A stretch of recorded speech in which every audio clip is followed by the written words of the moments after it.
পূর্বাস লাইফস্টাইলে নতুন আরেকটা ব্লগ শুরু করছি। আপনাদের সবাইকে স্বাগত জানিয়ে আশা করি আপনারা সবাই ভালো আছেন। তো আজকে হচ্ছে গিয়ে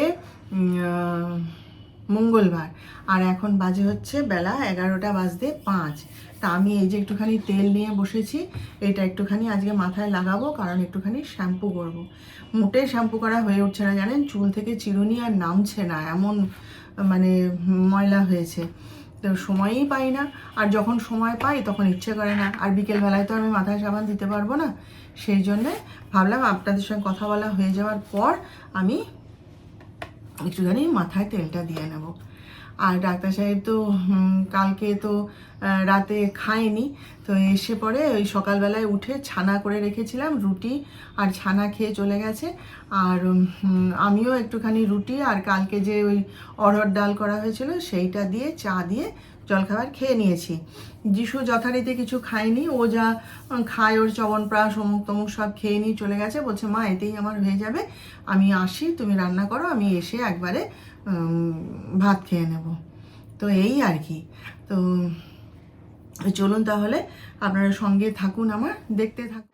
দুধটা এসেছে, কাজ শুরু করার আগে দুধটা ফুটিয়ে নেব ভাত বসানোর আগে, কিন্তু দুধটা একটু ছেঁকে নেব, জানেন। আগে নিতাম, দুধ ছেঁকেই নিতাম, আমার শাশুড়ি শিখিয়েছিলেন, কিন্তু তারপরে বন্ধ করে দিয়েছিলাম, কারণ দুধে আর কিছু গন্ডগোল দেখতাম না। কিন্তু কদিন ধরে দেখছি দুধের মধ্যে না অনেক নোংরা থাকছে। হ্যাঁ, কালকে তো মানে না ছেঁকে নিয়ে আমি বিপদে পড়ে গেছি, ওই জন্য আজকে দুধটা একটু ছেঁকেই নিলাম। তারপর আমার দুধের ছাঁকনি আলাদা ছিল, সেসব নষ্ট হয়ে যাওয়ার পর আর জোগাড় করিনি, তো ওই জন্য আজকে এই যে দুধটা একটু ছেঁকে নিলাম। এবারে দুধটা বসিয়ে দেবো, ফুটে যাক, তারপর ভাত বসাবো। কাল রাতে যে অড়হর ডালটা করা হয়েছিল রুটির সাথে, সেটা তো ডাক্তার সাহেব খায়নি বলতে কালকে রাতে খাইনি, জানেন। মানে মেজাজটা খারাপ ছিল কালকে, ওই নিজের কাজের ব্যাপারেই আর কি। মেজাজটা খারাপ ছিল বেশ ভালোই, কারণ ওর যখনই মেজাজ গরম হয় না, ও কারোর সঙ্গে কথা বলে না, আর চুপচাপ শুয়ে থাকে। তো ফিরে এলো, এসে দেখলাম আলো টালো নিভিয়ে দিয়ে দুম করে শুয়ে পড়লো। আমিও আর ঘাঁটাইনি, খাওয়ার কথা আর বলিও নি, আর উঠে দেখলাম খেলেও না, চুপচাপ ছিল, জেগেছিল, চিন্তা করছিল কি। তো এই যে আজকে ভোরে যেমন বেরিয়ে গেল কাজে দৌড়ে, ফোন করলো, করে সব কী সব কথা টথা বললো, বলে বেরিয়ে গেল। তো ওই জন্য আমি সকালবেলায় উঠে অড়হর ডাল আর দিয়ে দুটো রুটি খেয়েছি, কারণ রুটিগুলো তো আর ফেলতে পারবো না। ডাক্তার সাহেবও খেলেন দুটো রুটি, আর ছানা দিয়ে খেয়ে নিয়ে দেখলাম হুড়মুড় করে বেরিয়ে চলে গেল, বললাম তো আপনাদের। আর আমিও একটুখানি খেয়ে নিয়েছি। তো সেই জন্যে আমি আজকে আর ডাল খাবো না, ওই ওদের জন্য একটুখানি মুগের ডাল বসিয়ে দিলাম আর কি। মন বড় সাংঘাতিক জিনিস, বুঝলেন। মনকে ভালো থাকলে সব ভালো লাগে, মন যদি খারাপ থাকে না, কোনো কিছুই ভালো লাগে না, সে যত ভালো কিছুই হোক, তাই না বলুন। মন খুব সাংঘাতিক জিনিস, মনকে নিজের বাঁধনে রাখা খুব কঠিন। যে পারে মনকে নিজের বাঁধনে রেখে শক্তভাবে দাঁড়িয়ে থাকতে, হ্যাঁ, কাউকে কিছু বুঝতে না দিতে, সেই জীবনে সারভাইভ করতে পারে, বুঝলেন। এবং সেটা খুব কঠিন জিনিস, সেটা তো সবাই পারে না, যে পারে সে টিকে যায়, এই হচ্ছে ব্যাপার।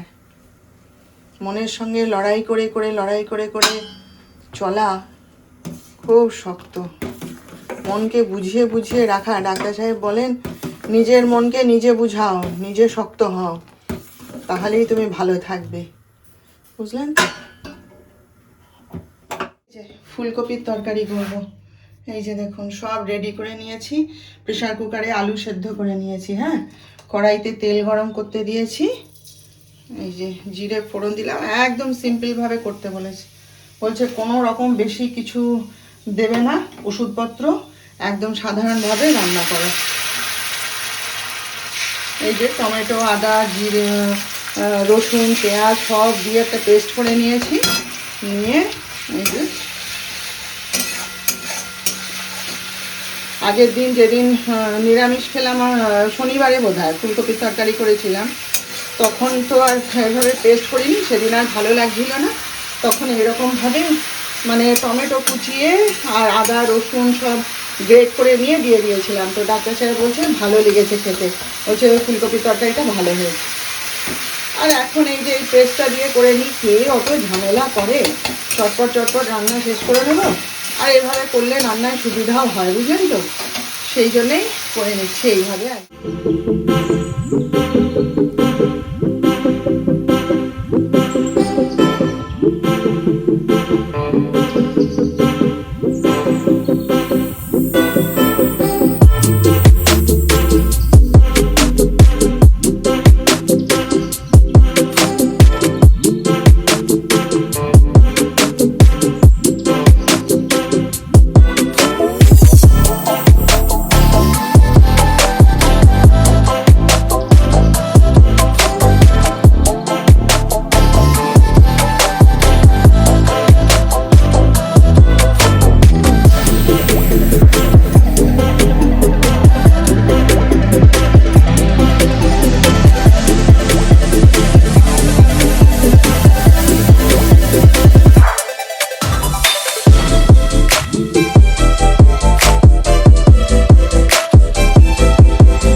ডাক্তার সাহেব বাড়ি চলে এসছে, এখন প্রায় 8টা বাজে।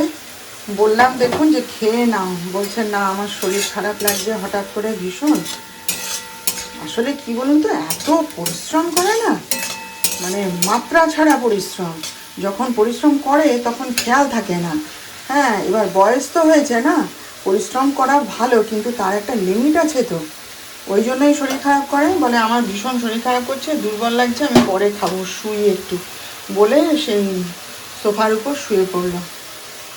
তাই বলছি যে এত পরিশ্রম, বিশ্রাম করার তো সময় পায় না, সব সময় ছুটছে, সব কিছুর একটা লিমিট আছে না, বলুন।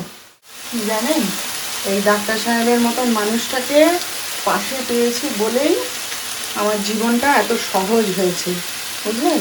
জীবনের পথে আমি এগিয়ে যেতে পারছি, নইলে কবেই শেষ হয়ে যেতাম। লোকটার মুখে প্রতিবাদের ভাষা নেই, সেটা ঠিক, কিন্তু তার মানে এই নয় যে সে কিছু বলে না। যখন বলবে তখন বলবে, কিন্তু সে ওইসব মানে ঝুট ঝামেলা, ওইসব অশান্তি, উল্টোপাল্টা কথা, এসব সে পছন্দ করে না, আমারই মতো। হ্যাঁ, সে তার নিজের কাজ নিয়েই মত্ত থাকে, আর সে কাজের মধ্যে থাকতেই ভালোবাসে। ওই যে বললাম, তার মতো মানুষকে আমি পাশে পেয়েছি বলে আমি আজ এগিয়ে যেতে পারছি। এই যে দেখুন, আমি ভিডিও করি, আচ্ছা নিজের কাজের মাঝে নিজের মনের খুশিতে করি, তাই তো, তাই নিয়েও সবার কত প্রবলেম জানেন, কত সমস্যা, কত প্রবলেম, সেইটা নিয়েও। আমার হাজব্যান্ডের কাছে এমন বলল আমার এই ভিডিও করা নিয়ে, যে আমার ভিডিওটার গ্রোথটাই নষ্ট করে দিল আমার চ্যানেলটার, জানেন। দিব্যি সুন্দর তত্তর করে এগিয়ে যাচ্ছিল, সবাই আমরা কত খুশি ছিলাম, আমার চ্যানেলের গ্রোথটাই নষ্ট করে দিল। অথচ কারো কিন্তু কোনো তাতে লাভও হয়নি, ক্ষতিও হয়নি, আমার ক্ষতি হয়ে গেল। আমার সারা জীবনটাই লড়াই, সারা জীবনই আমার লড়াই, সব দিকে সব রকমভাবে সারা জীবনই আমার লড়াই, বুঝলেন তো। আমার শাশুড়ির কাছে এসে আমার ভিডিও, আমি কিন্তু তাকে কোনো দিন দেখতেও বলিনি, কিন্তু আমার শাশুড়ির কাছে এসে আমার অনুপস্থিতিতে আমার ভিডিও নিয়ে যা তা কথা বলে, আচ্ছা সে মানুষটা বোঝে কি আমি ভিডিওতে কি বলেছি না বলেছি, সে তো আমার ভিডিও দেখেও না। সবাই দেখালে তখন দেখে, সে জানেও না। তার কাছে আমার ভিডিও নিয়ে উল্টো পাল্টা কথা বলে, হ্যাঁ, তাকে মানে মানে উত্তপ্ত করে দিয়ে চলে গেল। অথচ আমি কিন্তু তাকে কোনোদিন বলিনি যে আমার ভিডিও দেখ, আমার ভিডিও সাবস্ক্রাইব কর, আমি কিন্তু কোনোদিনও বলিনি। উল্টো পাল্টা কথা বলে, যদিও আমার সামনে এসে দাঁড়ানোর মতন স্পর্ধা তার নেই, হ্যাঁ, কিন্তু সে আমার আড়ালে সমালোচনা করে। অথচ কি জানেন, যারা আজকে সমালোচনা করে আজকে এভাবে, তারা কিন্তু একদিন ডাক্তার সাহেবের কাছ থেকে 2 হাত ভরে সাহায্য নিয়েছে। এই কথাটা আমি জোর গলায় বললাম। আর এমনই সাহায্য যে ডাক্তার সাহেব না থাকলে মানে সেদিন হয়তো সে বাঁচতই না, এমনই সাহায্য।